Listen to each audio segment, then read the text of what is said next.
Good afternoon, I'm William Reed and welcome to The Other Angle. We take you behind new up-and-coming television shows to give you an exclusive look from the point of view of the creators, actors, and production team. We take you behind the scenes, giving you a look at everything from the creation, development, shooting, post-production, and future of new television shows. This is The Other Angle.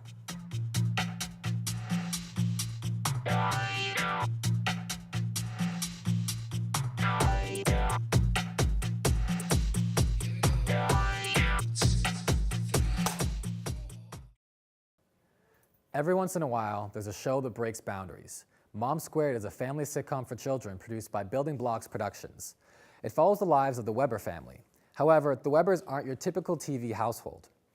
It's run by two females, Mama Sue and Mama Allie, who have three children, Seb, Fran, and Maddie. They all have different and entertaining personalities and together form a loving family. Take a look. So, how was everybody's day? Hello, darling. I'm Mama Allie, and the loud, boisterous one is Mama Sue. There she is, Margie Plantley. Never what? Huh? What's up? That's definitely solid. Twice the moms, twice the gushing over big life milestones. Okay, let's go!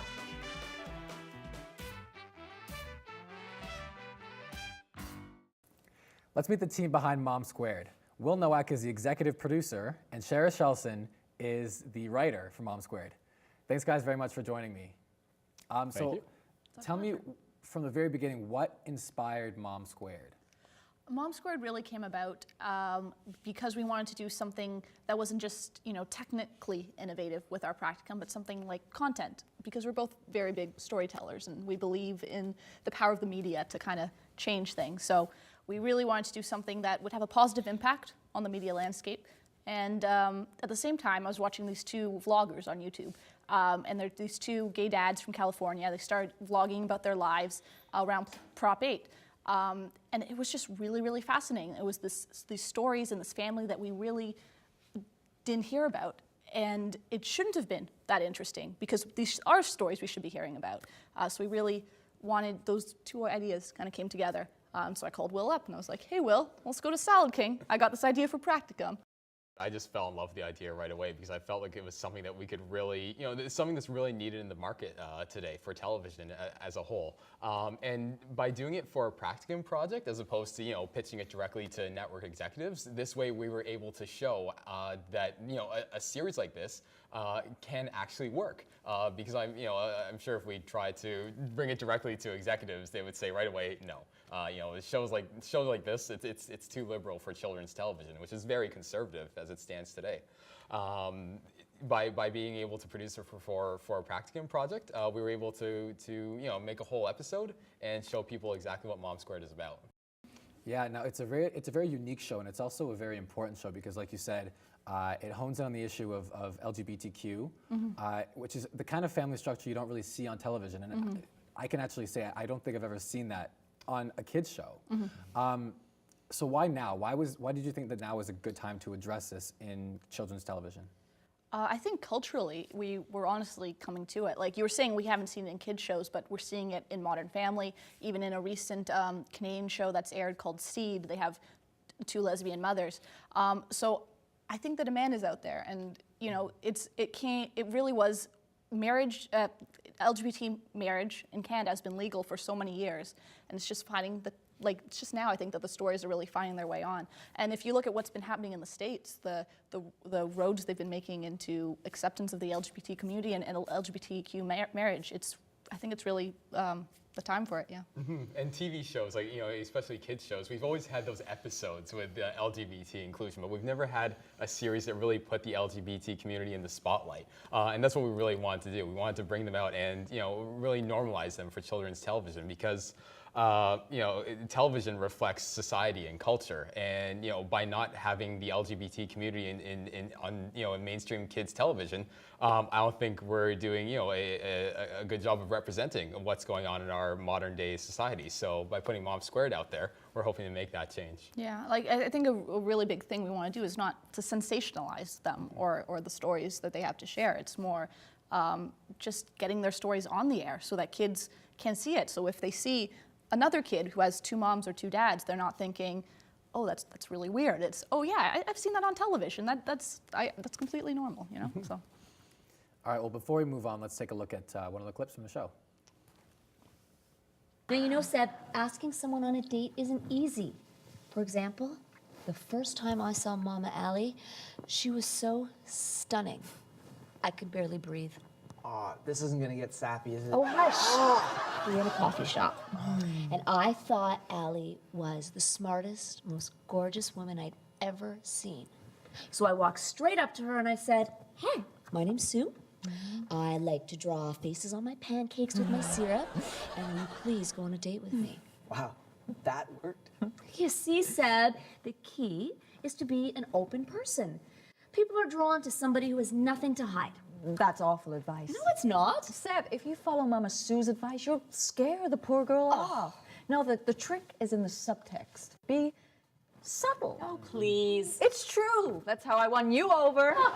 See, I was waiting in line for some coffee, and I noticed this woman staring at me. I've already heard this part. So I started talking to her about unrelated things until she was so invested in me that she had to ask me out. Okay, that was so not how it happened. Yes, it was. You just can't remember because you were so love-struck by my aloofness. You're mistaken. You were so taken aback by my forwardness that it's messing with your memories. Oh, I think that's my limit on my parents making lovey-dovey eyes at each other, so. Ooh, one more for the embarrassed teenager section of the scrapbook. Mom, I hate that section. Why do we even have that section? Well, I had to fill in the gap left by the mysterious destruction of the potty training section. I really enjoyed this scene because it's very relatable. Most, if not all, families sit down and have dinner together, and so I thought that it was really good to kind of normalize that and show that, you know, same-sex parents have the same kind of routine with as you know, male or female parents do. So what kind of LGBT issues were you trying to conquer with this show? Well, with Mom Squared, like we were really, you know, our main intent was to produce a children's sitcom that people can watch, sit down, and enjoy. It's not an outlet to, you know, to express, you know, any issues of, you know, political sorts. We really wanted to make a show that people could enjoy and you know, watch as a sitcom, while at the same time creating a series that really normalizes the LGBT community. So when children watch it, you know, they're watching as if there's no, you know, as if there's not a huge difference between watching the LGBT, you know, watching an LGBT family compared to a heteronormative family. Yeah, we're really not preaching at the children, but at the same time, like, there are different stories that come about from having two moms. Like, what do you do for Mother's Day? What do you do for Father's Day? Like, so it's got that fun spin on it, but at the same time, we're not pitching one particular political stance or another. Just that, you know, this is something that should be happening. And when you pitched it for Practicum, what kind of reaction did you guys get from your classmates and your professors? Because obviously, like you said, it is a very ambitious idea. We got everyone was very interested, I would say. But you know, I'm not gonna lie, there were a lot of people who thought, oh, is this gonna work for television? But we did have very strong supporters. One of them is Michael Coutange, who became our Practicum advisor, and he really fought for the idea, and he thought this is something that could definitely take off. And yeah, I'd say he was one of the big reasons why Mom Squared got picked up for a Practicum project. Yeah, I think it's the same interest that we hear now when we're like, look at what we've done. People wanted to know how we were going to handle it, and people want to know how we've handled it. So I don't think we ever got any pushback in terms of, no, you can't do that. That's awful, you know? Like, but they were curious to how we were going to handle the subject matter. I think we did a good job. So taking on the role of a producer in the first place is a very daunting challenge. But you guys, this was your first time being producers. So what was that like? Producing Mom Squared was a very changing experience, I'd say, because we had to really take a close look at the content that we were producing from script to screen. We had to make sure that, you know, we weren't being too pushy with the LGBT content. At the same time, we had to make sure that we weren't pulling too far back away with it either. We had to hit that perfect mark, that sweet spot, to normalize the LGBT community, and, you know, not to exaggerate it in any way, and not to diminish it in any way as well. But I mean, this was also your first time producing for a studio, right? Yes. So, This was my first time producing a multi-camera sitcom. So it was just a completely different environment to operate in. But what I found was by putting together a team of people who have operated in the multi-camera studio environment, who knew what they were doing and who were very passionate about the series idea. That really helped. That is really what brought Mom Squared together. And the cast as well, they loved the story, they loved the script, they fell in love with the characters, and just being able to work with people who are, who know what they're doing on the floor, and at the same time are really passionate about bringing the idea to life. I think it was such an honor for both of us to be able to have a team so dedicated. and I think that's really, we owe it all to them for why we do have our product, because it's a lot of long nights. Like, there were some days where I didn't sleep at all other than on our set, because we were putting it together in just like 3 days and then tearing it down in one. So if you didn't have that dedication from the crew and from the cast, then I don't think we could have done it. It's really intriguing the way that you guys shot it, because like you said, you did do a lot of multi-camera stuff, but there was also some elements of single camera.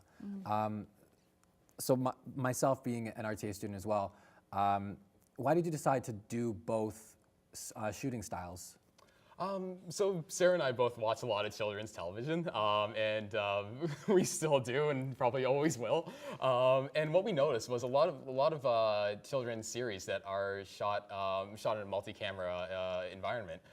They'll usually have 1 or 2 scenes that are shot single camera, and we feel like it's just to break it up, to give it a fresh approach. And that's what we thought as well. But for Mom Squared, the pilot episode, to be more specific, we felt that we really needed that scene to bring the characters out of the settings that we had in the multi-camera studio set, that being the living room and the girls' room.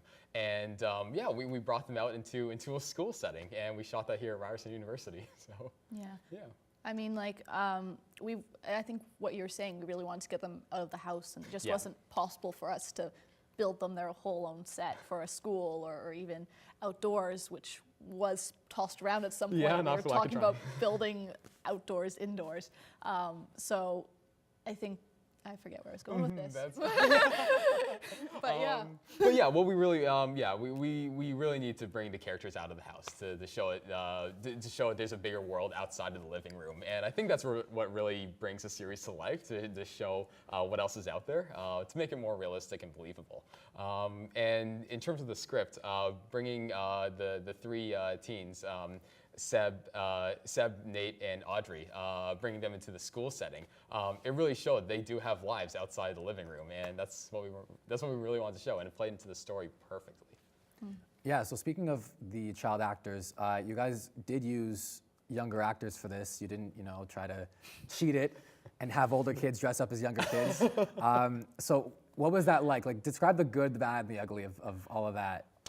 All our actors were amazing, and the child actors were absolutely fantastic to work with, very talented. But we did go with actors, and we had to follow the actor guidelines. So there were a lot more rules and regulations to follow. Yeah, I mean, you hear horror stories, at least as students, working with ACTRA, like, oh no, big bad ACTRA, they're gonna slap us down, whatever you do.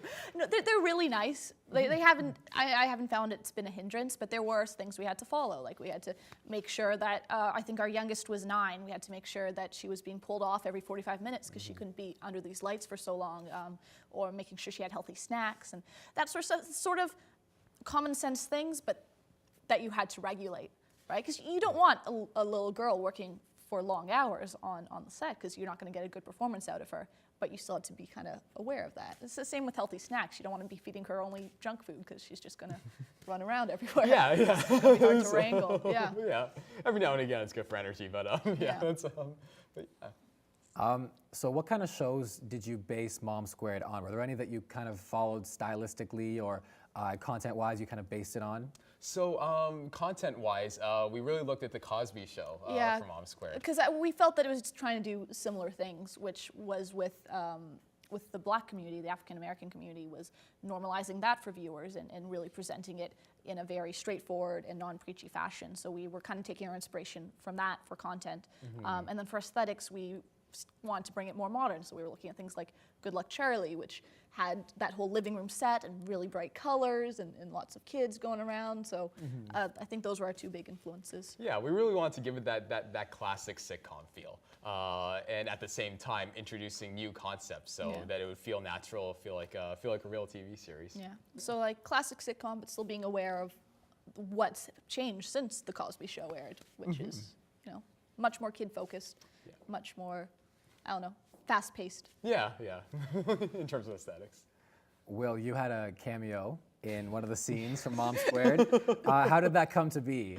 So Matt, our director, said we need a teacher in the background. You go. So, and that's how it happened. I tucked in my shirt, I got my clipboard out, and I put on the most stern face I could to play the teacher, who was looking down on the two characters. Any teachers you based it on? That gym teacher of mine. Yeah, well, we told him he had sort of an aesthetic that echoed two of our Ryerson professors, which was a cross between James Nadler and Henry Warwick. That's what sold it two for me. very handsome fellas. Yeah, that's what did it. Beautiful. So you guys recently had your screening of the show at the supermarket in Kensington. Yep. Congratulations on that. How did it go? What kind of response did you guys get? It was amazing. Lauren Evans, our marketing manager, she did a great job with the venue and putting it all together. We literally ran out of seats. People were so interested in coming down and seeing it. And it was really just a cozy environment where people could sit down, relax, and just have a good time watching a TV show. And that was a really rewarding experience. I don't know, for me, the feedback we were getting was, like, I think overwhelmingly positive. Yeah. You know? Like, everyone seemed to genuinely really enjoy it, not just because, we'd fed them at the screening party. So it was a very surreal experience, I think. Yeah, but we're just glad everyone enjoyed it. Yeah, that was our goal. We've talked a lot about how this is, the LGBT is kind of the first time that it's being done in children's television. Have you guys gotten any backlash for that? Any negative response? We've Surprisingly not. No. I would say out of everyone, we've heard people being a bit wary, like, I want to see what you did with it, but no one's been like, no, that shouldn't be on television. Yeah, I've got shut down more for trying to pitch a children's sci-fi more than we tried to pitch Mom Squared around. Yeah, People are yeah. genuinely interested in seeing, how seeing what Mom Squared is about, and more so, more to the point, how we handled it. So yeah, we're that's the process we're in right now, actually, with Mom Squared. Yeah. So, yeah. I think even places where you would expect it, like at some point we were trying to film in a Catholic school, and that kind of just gives the impression like, oh no, they're not going to be cool with this, but they were completely on board with the content, so that was really cool. Wow. Yeah. What do you guys plan to do with the show going forward? Because obviously you guys have a really good interest and a lot of response to it. So what's next? Next, we're right now we're in the process of pitching Mom Squared and just showing it around to hopefully the movers and shakers of the industry who can take it to the next level. We're really looking to bring Mom Squared hopefully to the screens one day. That's the ultimate goal. Yeah. All right, well, I'm really excited about this show for you guys. It's a really top-notch production. It was really well done. I'm excited to see what happens with it going forward. Hopefully someone bites at it, because it is a really important show to have on television. Now I watched it and I laughed a lot, and it's really entertaining, but it's also important. So I want to thank you guys for coming out today, talking with us. Thank you. You're very welcome. If we ever get episode 2. That's See us you know again. what? I mean, if you have it, we'd love to have you on the show again. Oh, there we go. So thanks a lot again, guys, for coming out. Thank you. Thanks. Thank you. And thank you at home for watching with us. Hope we'll see you next time on The Other Angle.